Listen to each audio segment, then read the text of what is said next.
Alors, bonjour à tous les Bantous, partout où vous êtes, les Bantous qui sont au-delà du fleuve de Couche, et les Bantous qui sont dans les îles Caraïbes, et je pense aux frères Bantous de la Guyane qui sont en train de manifester.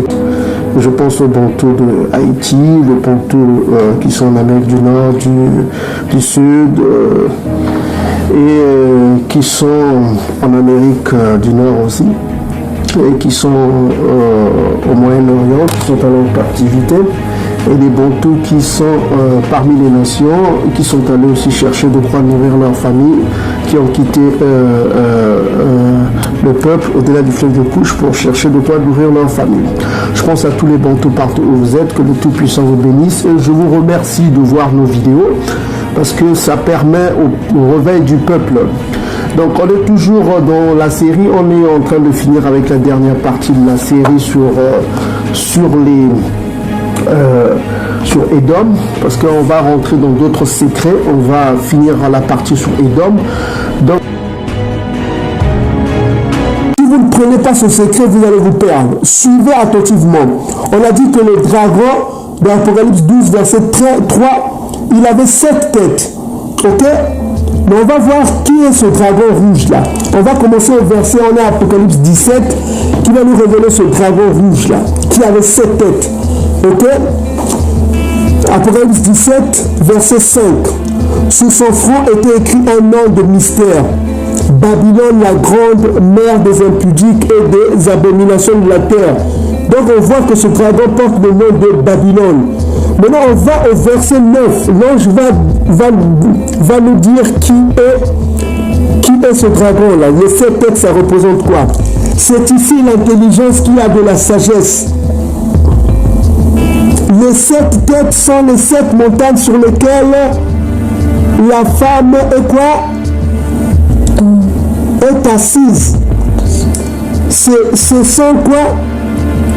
C'est les 7 montagnes sur lesquelles les 7 montagnes, ça veut dire collines, hein, les 7 collines sur lesquelles la femme est assise.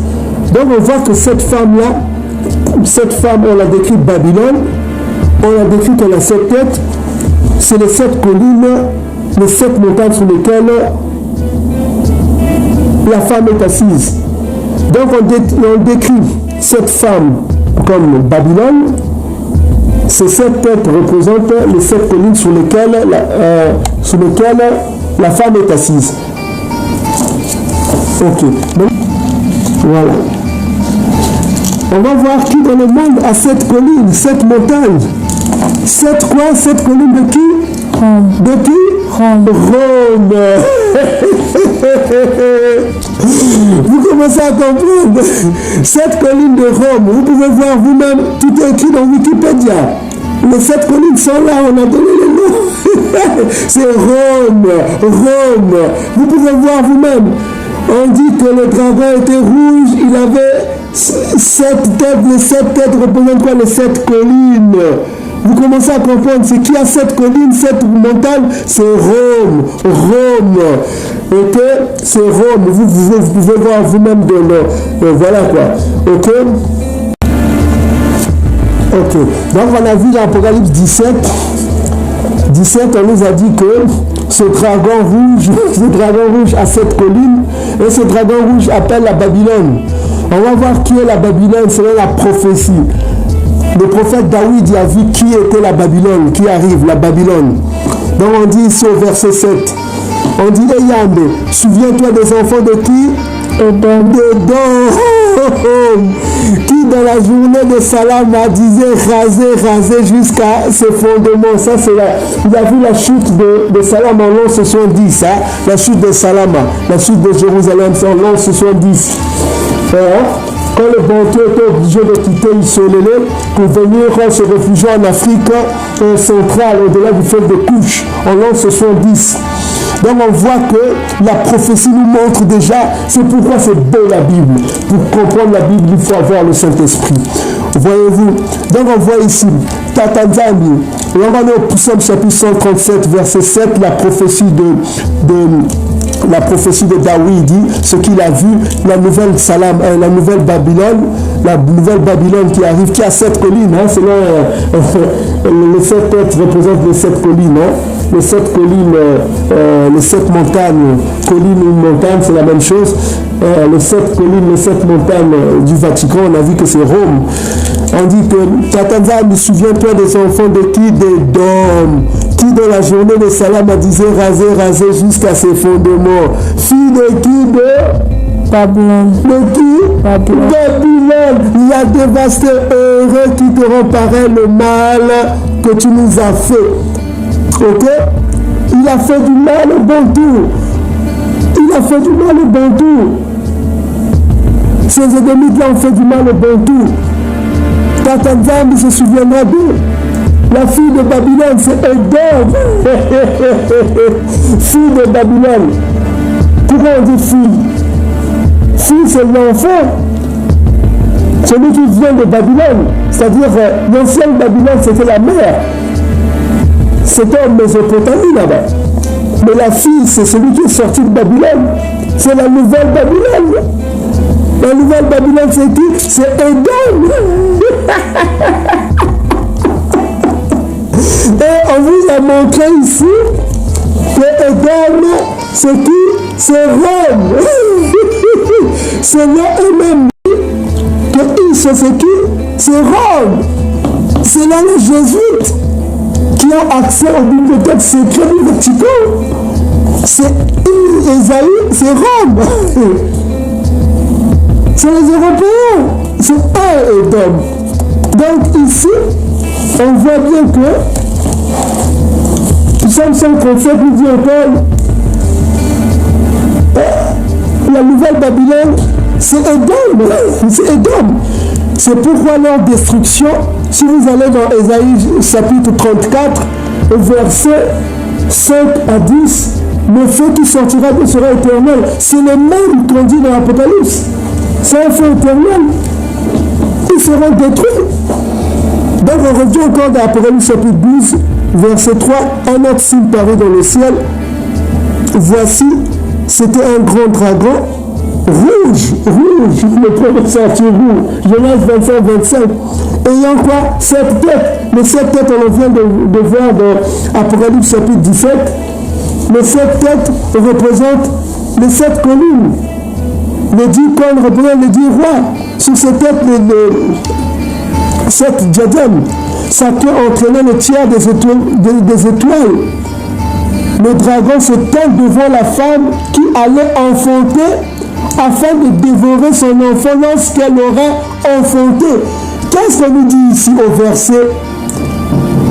verset 4? C'est-à-dire que c'est l'Empire romain qui devait être là avant la naissance de Isala, pour tuer Isala, avec la complicité d'Hérode. Hérode qui était un édomite aussi.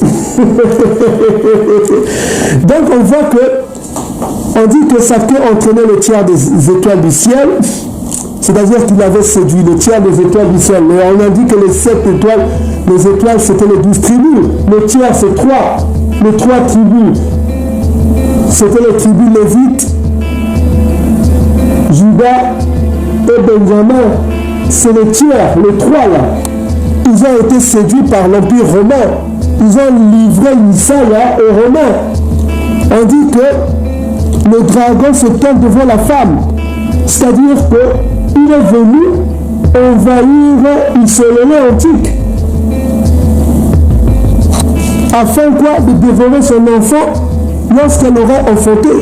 Donc il attendait la naissance de Isaïa pour tuer Isaïa. C'est pourquoi ils sont envahis, Rome a envahi Isolélé avant la naissance de Isaïa. Et ce dragon-là, c'est Rome. Et Rome, c'est la nouvelle Babylone. On vient de lire dans 17 verset 5. C'est la nouvelle Babylone, la Babylone la grande. Et ils ont 7 têtes, c'est les 7 montagnes. Donc, conclusion, Edom, c'est Rome. La nouvelle Babylone, c'est Édom. Psaume 137, et Salami, c'est tout. Psaume 137 vous dit qui est la nouvelle Babylone, la fille de Babylone. On ne peut pas dire Babylone, mais la fille. Daughter of Babylon, c'est la fille de Babylone. Donc, je voudrais faire un point pour vous donner l'explication sur ce qui concerne le mot Babylone. Et toujours est-il que le mot Babylone, c'est aussi un mot bantou. Les gens ne le savent pas, les Congolais ne le savent pas.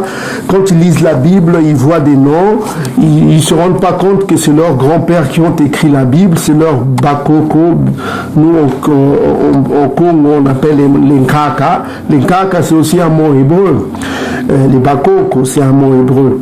Donc, les Congolais, les Bantous ne le savent pas, ils ne savent pas que c'est leurs pères qui ont écrit cette Bible.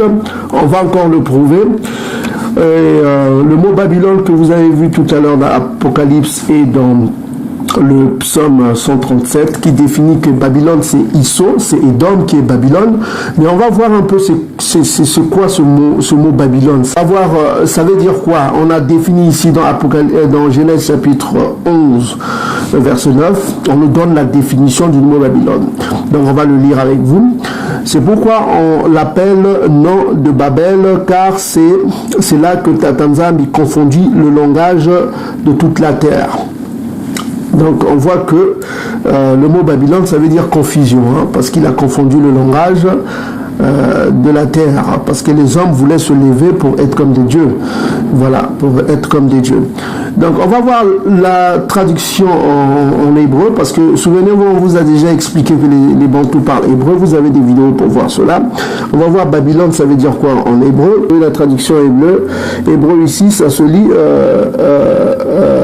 Baba, parce que le L qui est à la fin, le Lamek, ça ne se prononce pas, c'est la consonne finale, ça ne se prononce pas.